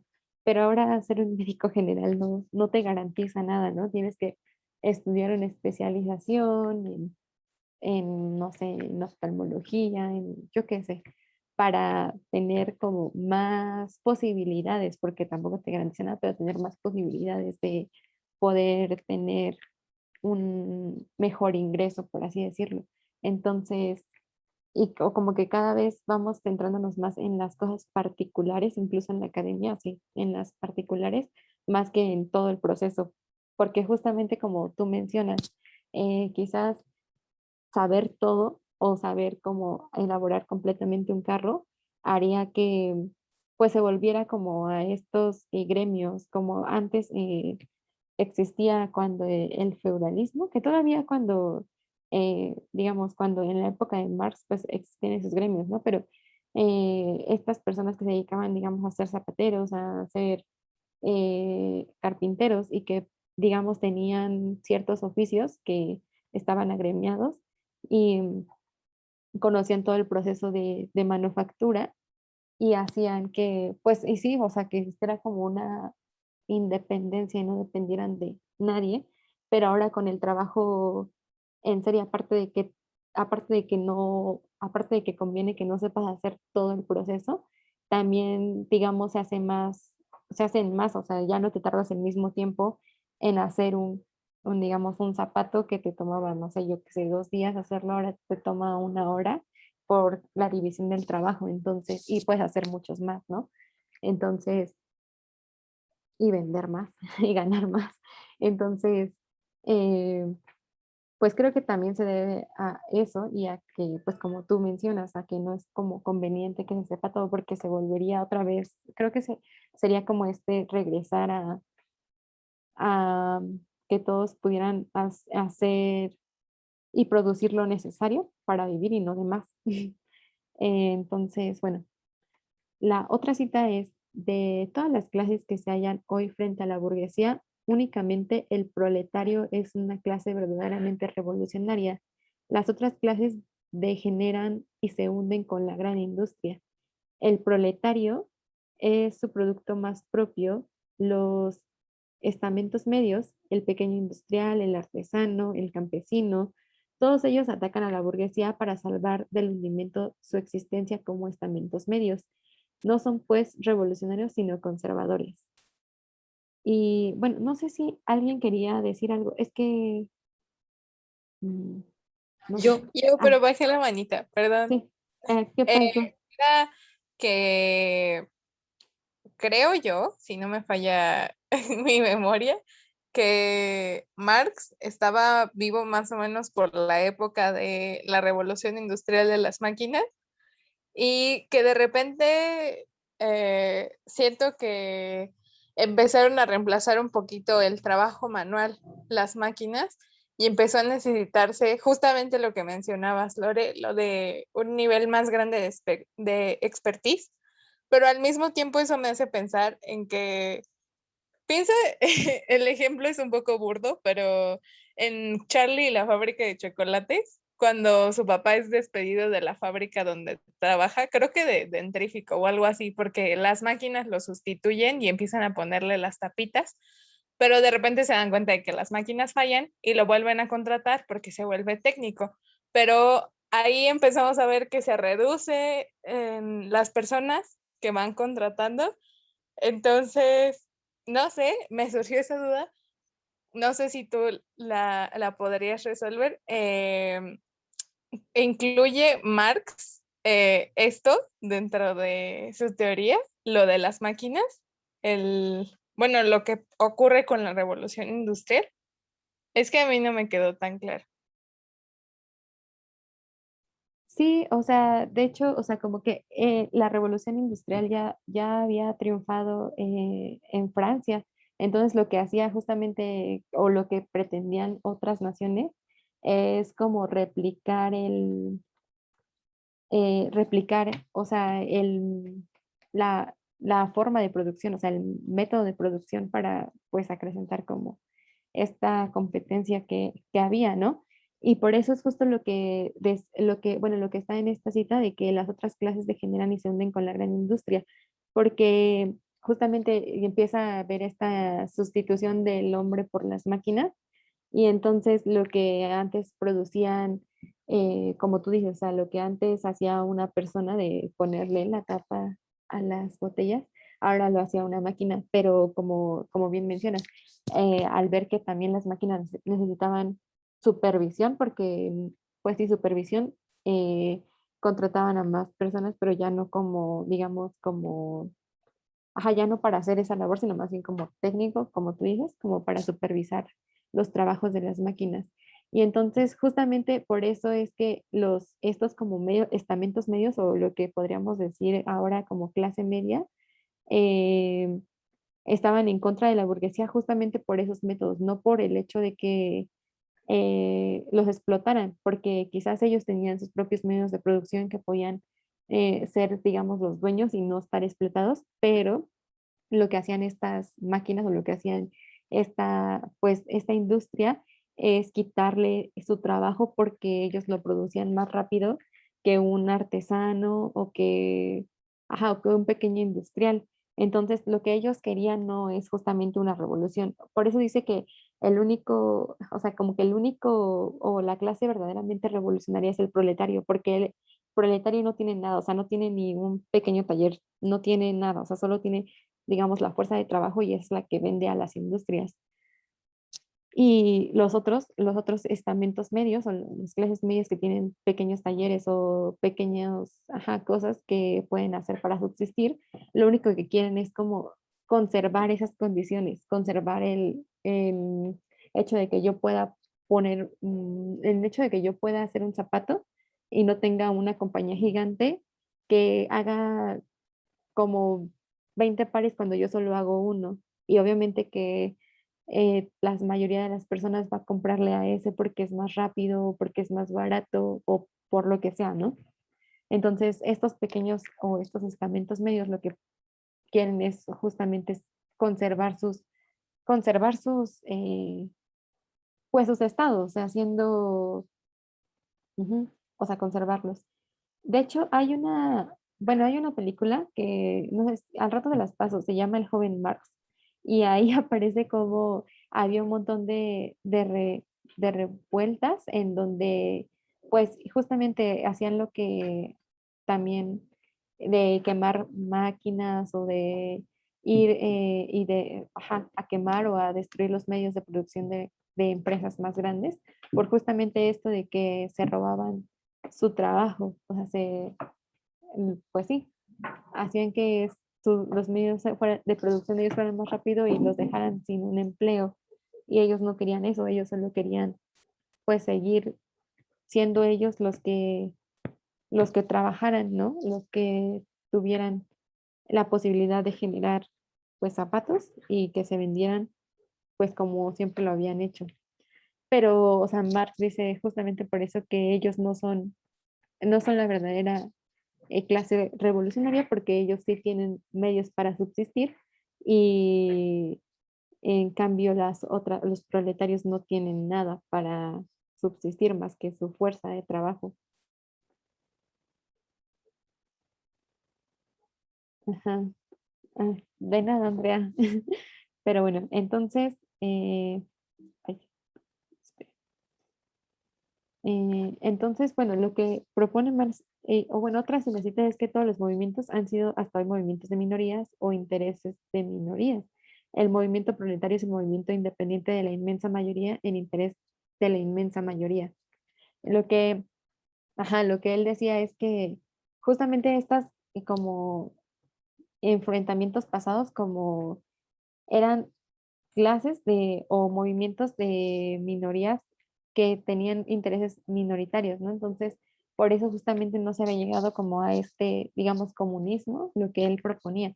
Y como ahora el movimiento proletario se acrecenta por la, pues sí, por la, también el crecimiento de la producción en serio de la burguesía, que cada vez se va haciendo menos y el proletariado se va haciendo más, pues eso hace que el movimiento proletario sea de la mayoría, o sea, de que muchas personas estén en esos, ajá, en esos términos y por ende tenga un mayor apoyo, o al menos él así lo veía. Eh, y bueno, la otra es que la burguesía es incapaz de dominar porque no es capaz de asegurar a su esclavo la existencia, ni siquiera dentro de la esclavitud, porque se ve forzado a dejarlo caer hasta una situación en la que tiene que alimentarlo en lugar de ser alimentada por él. La sociedad no puede seguir viviendo sometida a ella. Esto es, la vida de la burguesía no es compatible con la sociedad. Mm, pues creo, bueno, es lo que ya les venía mencionando, o sea, de que la burguesía, o sea, la vida de la burguesía no es compatible con la sociedad, se refiere, creo yo, o no sé si entendí mal, que justamente esta esclavitud que se hace a al proletariado, o sea, de verdad genera condiciones terribles para esta clase social, esta clase, y entonces lo que hace es que em, pues sí, o sea, que llegue al extremo del cansancio en donde ya no tenga nada que perder y lo único que tenga que, cuando se, digamos, se conjunten y existe conciencia de clase, pues sea la revolución y no lo dude por el hecho de que no tiene nada que perder, o sea, nada, ya ni siquiera es como que, no, pues no, o sea, ni siquiera un poco de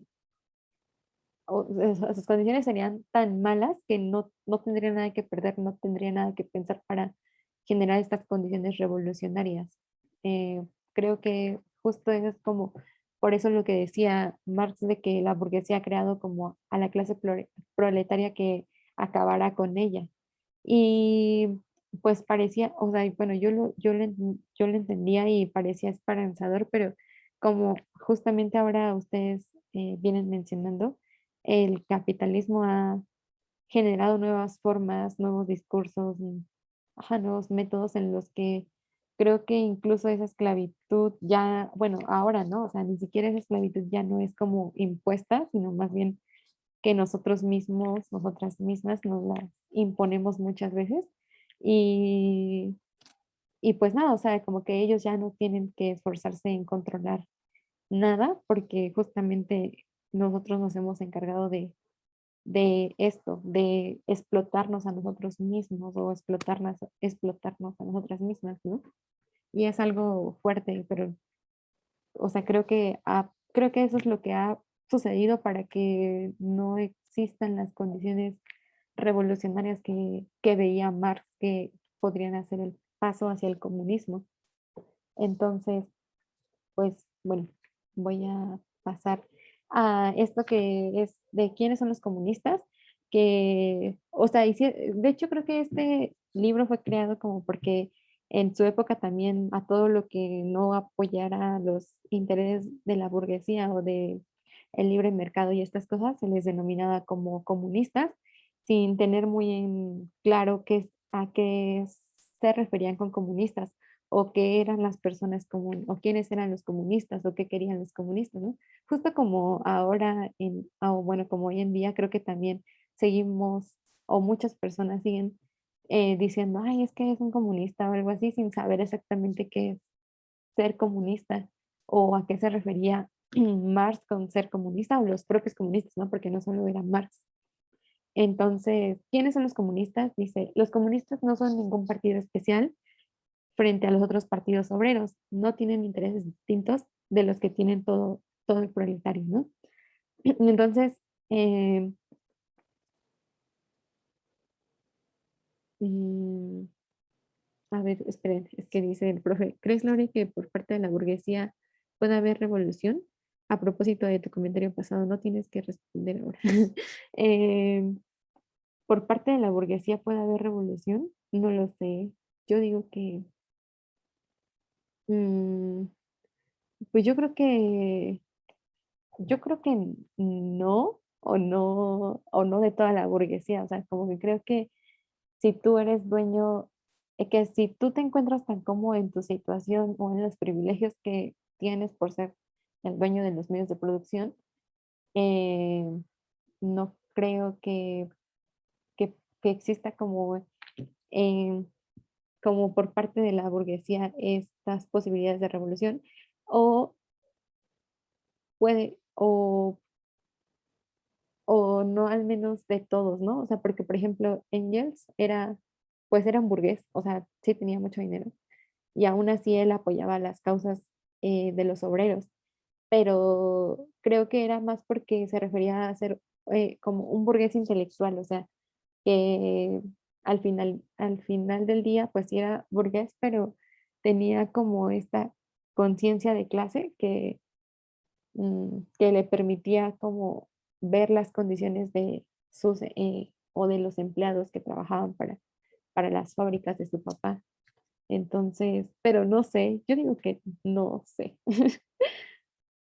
Pero bueno, voy a seguir con esto de quiénes son los comunistas y después no sé si alguien eh, tenga como alguna respuesta a lo que preguntó el profe, porque pues a mi parecer yo creo que no, pero no sé. Bueno, los comunistas son, pues, en la práctica, el sector más decidido de los partidos obreros de todos los países, el que siempre impulsa a ir más allá. En teoría, comprenden las condiciones, la marcha y los resultados generales del movimiento proletario antes que en la restante masa del proletariado.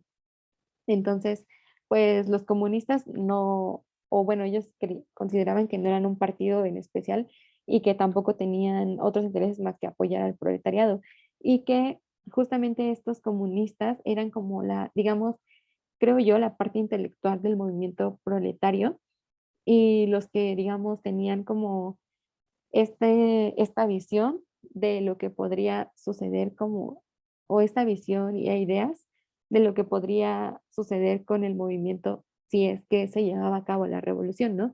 Es lo que les comentaba, que Marx no había como separado las ideas y la acción, sino más bien como un conjunto. Y los comunistas pues eran estas personas que se encargaban de pensar las condiciones, digamos, teóricas que generan la revolución, digamos, ya más en acto, que eso podría hacerlo el proletariado. Entonces, pues eso.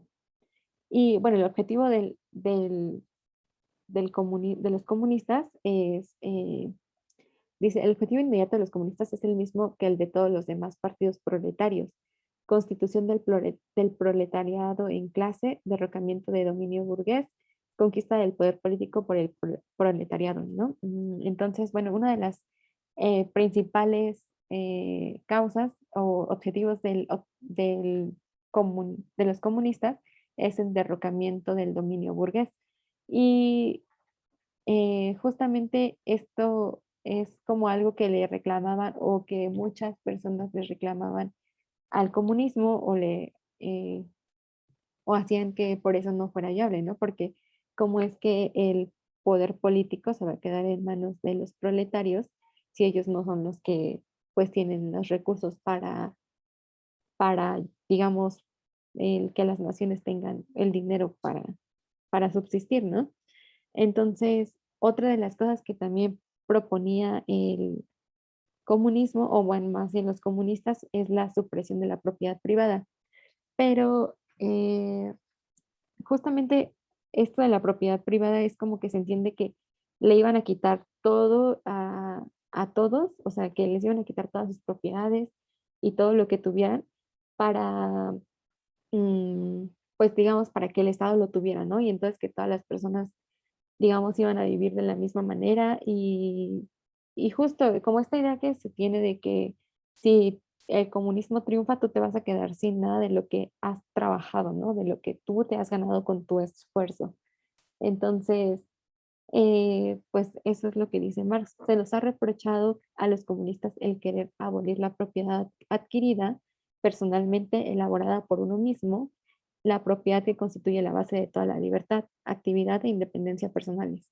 O sea, justo es lo que les estaba comentando. O sea, se cree que justamente si el comunismo triunfa, lo que va a hacer es quitarte todo lo que has trabajado y lo que has luchado por tener propio, ¿no?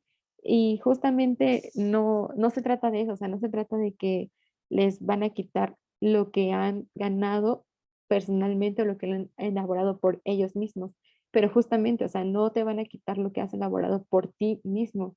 En cambio, las burgueses o la burguesía tienen, o sea, mucho de lo que tienen no ha sido elaborado por ellos mismos, ha sido creado por los proletarios, ha sido trabajo del proletariado, no trabajo de ellos mismos. Entonces, justamente no tendrías por qué preocuparte de que te quite lo que tú has trabajado por ti mismo o de que se suprima más bien lo que tú has trabajado por ti mismo, porque pues justo lo que tú puedas trabajar es lo que va a ser tuyo y lo que no, o sea, sin la ayuda del proletario, eso no será tuyo, será de la comunidad, del proletario, ¿no? De la clase proletaria, de los que lo trabajan. Y entonces, pues bueno, eso es como el objetivo de los comunistas. Y algo que es importante también de qué es el capital. Y bueno, esto es más importante, bueno, esta idea es más importante para la próxima clase, que creo que pues vamos a revisar el capital, no creo, sí vamos a revisar el capital, pero justamente entender cómo qué es el capital y cómo porque pues para que el texto de la próxima clase creo que sea un poco más fácil, aunque, bueno, creo que ese libro es un poco muy difícil porque tiene muchos términos económicos y cosas así, eh, pero el apartado que vamos a leer no es tan así. Entonces, dice, crea el capital.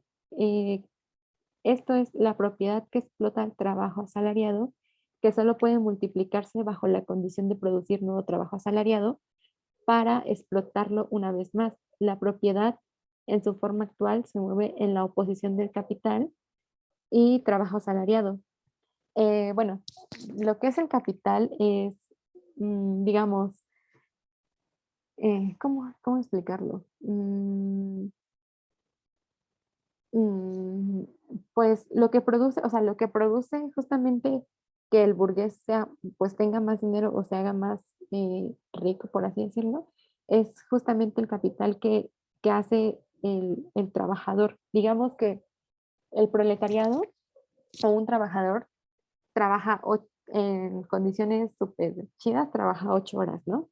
Entonces trabaja 8 horas y produce lo que él consumiría o lo que el proletario o una persona consumiría en una hora, pero el resto del trabajo, las otras 7 horas que le quedan por trabajar, bueno, eso extra que produce y que no consume él, es la ganancia que pues se lleva el señor o la ganancia ajá, la plusvalía, lo que gana el burgués, digamos, esa producción de más y su venta, o bueno, lo que sea, esa producción de más es lo que trabaja el proletario, es lo que se lleva el burgués. Entonces, sí, o sea, el trabajador trabaja y tiene un salario, pero ese salario lo único que le permite o sea, con ese salario lo único que puede hacer es, digamos, seguir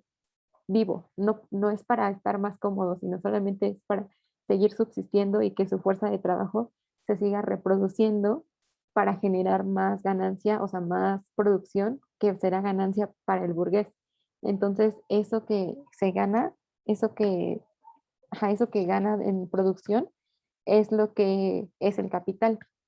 Y bueno, abajo hay otra cita que creo que es un poco más clara. El capital es un producto comunitario y solo puede ponerse en movimiento gracias a una actividad conjunta de muchos miembros de la sociedad. Es más, en última instancia, solo puede ponerse en movimiento gracias a la actividad de todos los miembros de la sociedad. El capital no es, pues, un poder personal, es un poder social. Entonces, justamente por eso, lo de la propiedad privada y el capital. El capital solo puede ser posible porque muchas personas o una sociedad entera está trabajando para que esa ganancia, esa producción de más, se genere. Y justamente, pues, si ese trabajo, y ese, lo que sucede en la sociedad es que esa ganancia o ese excedente de más se lo queda a una sola persona, que es el burgués.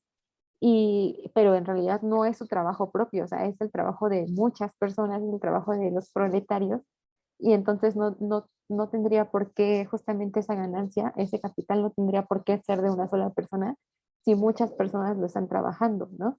Entonces no tendría por qué ser un poder personal, sino un poder social. Esas ganancias tendrían que servir a la sociedad y no tendrían que servir solo a alguien o a una sola persona. Y justamente es lo que se quiere, bueno, lo que quieren suprimir los comunistas.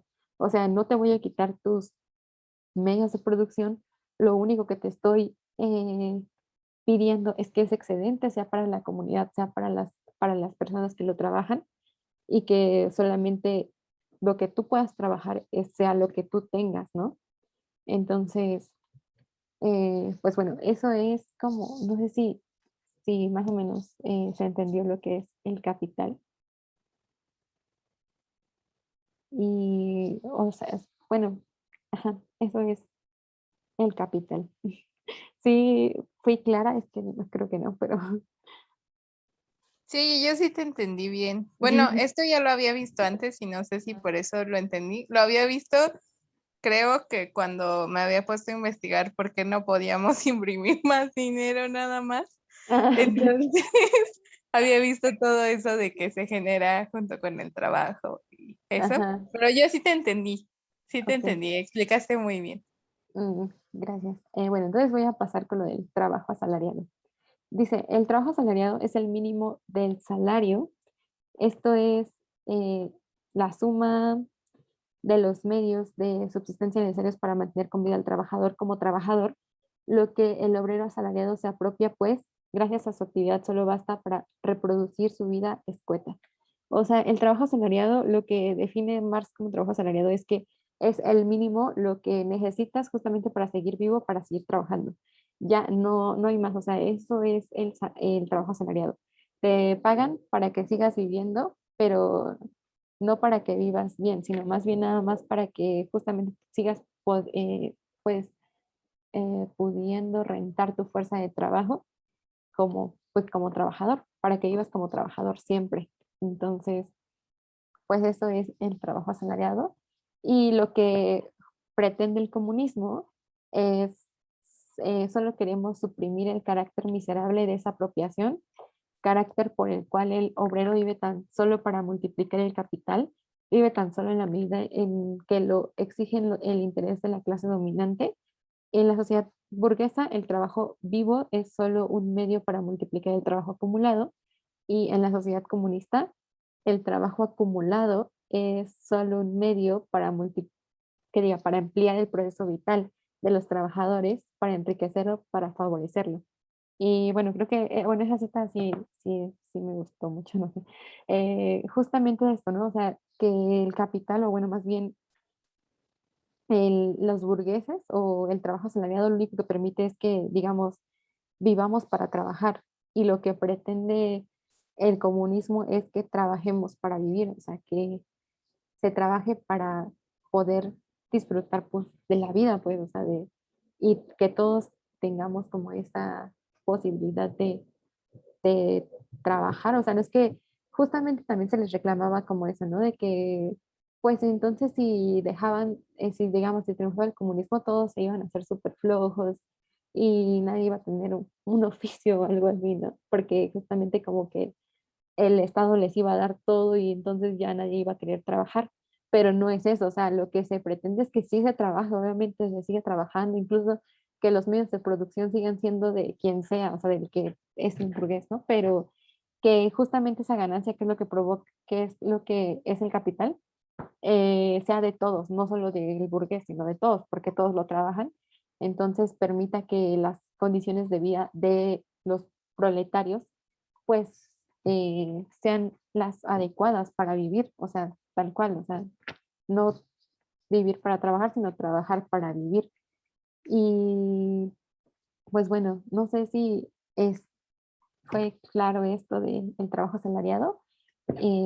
Pues ya solo era esto. Y bueno, no sé si ustedes tengan alguna respuesta a lo que el profe preguntaba ajá, lo que el profe preguntaba, bueno, la pregunta que hizo el profe de si es posible una revolución burguesa, porque, o sea, yo lo pienso, pero no sé, creo que leí mucho sobre Marx y ahora no puedo pensar de otra manera, pero no sé si ustedes tengan em, alguna respuesta a lo que el profe preguntaba. Tu propia.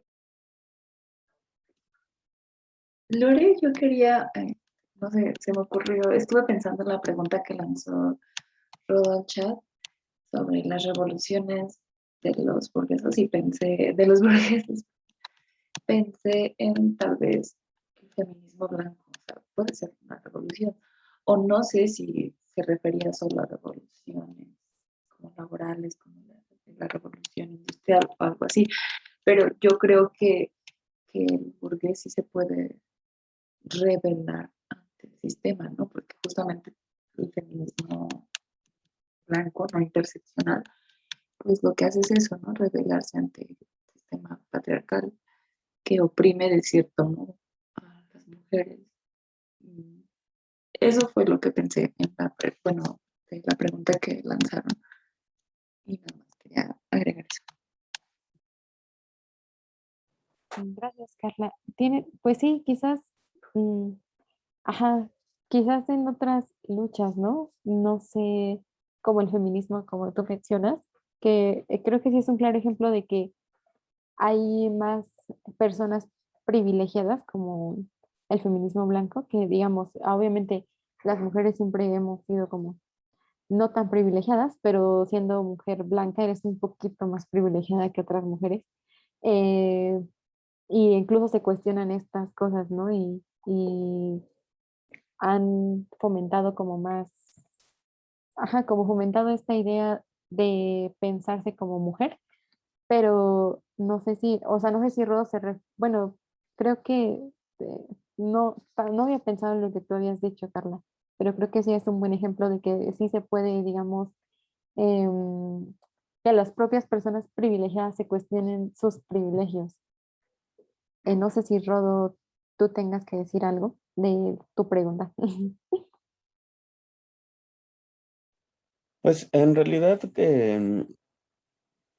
sea, yo pienso que la revolución siempre viene de la clase trabajadora y no podría venir de la clase burguesa o como decían, de los dueños de los medios de producción, porque pues precisamente ellos no quieren que nada cambie, ¿no? Así como están las cosas, está perfectamente, o sea, digamos, lo que impide que haya verdaderos cambios, una revolución, digamos, un cambio así real, significativo, visible, histórico, es la ideología de la clase trabajadora, porque la clase burguesa, pues no, o sea, su conciencia está tan en ellos mismos que no piensan en estos términos. Creo eso. Esto se me ocurre ahora, ¿no? Pero, pues en México, ¿sí se acuerdan que hace unos meses vimos a gente en las calles marchando contra el gobierno de AMLO en carros del año, ¿no? Por todo el país, o sea, este, ahora, pues es interesante porque esto son burgueses imitando al proletariado. o sea, no creo que están aprendiendo lo esencial.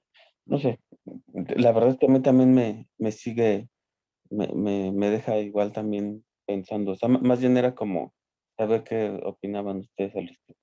Ujú. Sí, pues yo también, o sea, es que a mí también se me hace difícil concebir que la clase burguesa mm, propicie algún cambio real, porque creo que estando en una posición tan cómoda, ¿quién querría abandonar una posición tan cómoda, no? Pero justamente como tú mencionas esto de estar, bueno, de lo que hacían, ¿no? De protestar en carros del año contra el gobierno de AMLO. Pero justamente por, o sea, de esto, de la concepción tan rara que se tiene de lo que es el comunismo, ¿no? Y de que, ay, no, de que amo lo comunista y, y es como de, ojalá realmente fuera comunista, ¿no? Porque sería algo chido, pero no. Entonces, eh, pues no, no sé, como que esas ideas son más las que, ajá, lo que les hace como, creo yo, o sea, lo que les hace más como reaccionar ante ciertas cosas es el temor de perder sus privilegios, más que el hecho de querer cambiar algo. Es como el machismo, ¿no? O sea, es como el machismo, como ciertos hombres que justamente también hacen estas protestas contra, digamos, el feminismo, pero porque justamente les da, creo yo, mucho miedo perder el privilegio de ser hombre. O sea, Sí, sí, sí, lo entiendo bien. O sea, por supuesto, y creo que está bien también que, por ejemplo, me parece que fue, sí, o el plantón, sí, es esa gente, este, es que ya es el colmo, ¿no? O sea, son así cínicos, ¿no? O sea, eh, está muy mal, pues, ¿no? Pero sí, mm, es que me hace pensar porque, por ejemplo, Rosa Luxemburgo, esta marxista rusa, por ejemplo, tiene un librito que se llama Reforma o Revolución, y entonces ella más bien lo que considera es que a partir de Marx puede haber, pues más bien dentro de esta confrontación dialéctica entre dos clases, pues reformas, pero revoluciones ha habido solo unas cuantas, ¿no? Y es interesante porque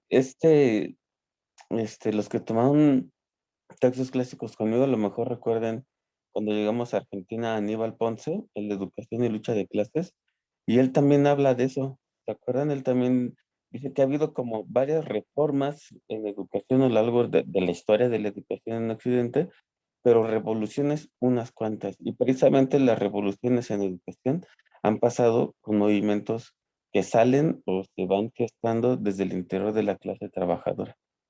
Digo, es como propio, digamos, del pensamiento marxista. Probablemente las reformas sean llevadas a cabo por los burgueses, pero con intenciones de que ellos mismos sigan en el poder y la revolución solo vendría de la clase trabajadora. Entonces, pues, lo que han hecho todos estos cuatro pues, es más bien reformas, precisamente, pero no serían propiamente revoluciones. Y por otro lado, con esto me callo, es cierto lo que están diciendo, me parece que fue Carla y tú, Lore, sobre los diferentes feminismos, por ejemplo, el feminismo marxista, y eso es muy general porque habrá que decir todavía feminismo marxista latinoamericano, feminismo marxista europeo, feminismo marxista norteamericano, etcétera, porque no es el mismo, ¿no? Pero,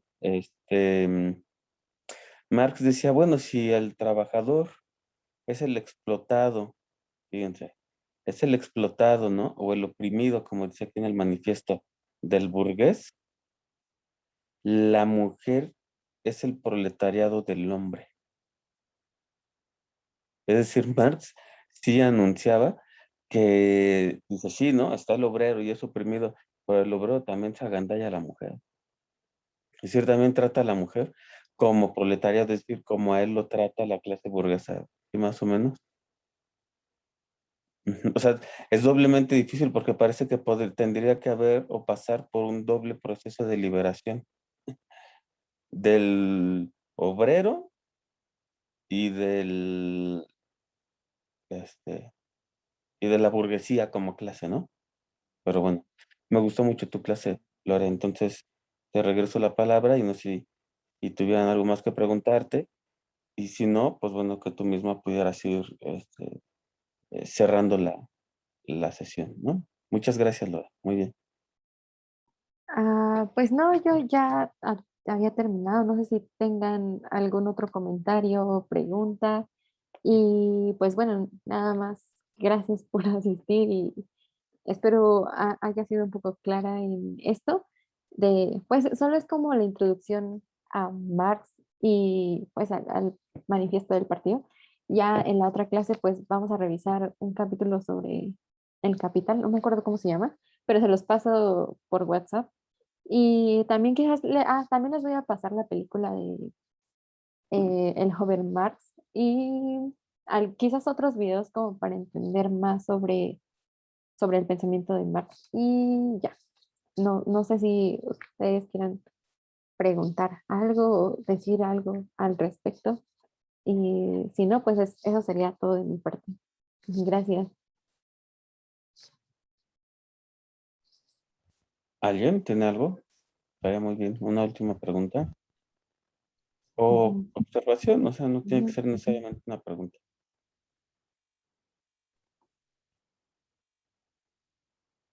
Ok.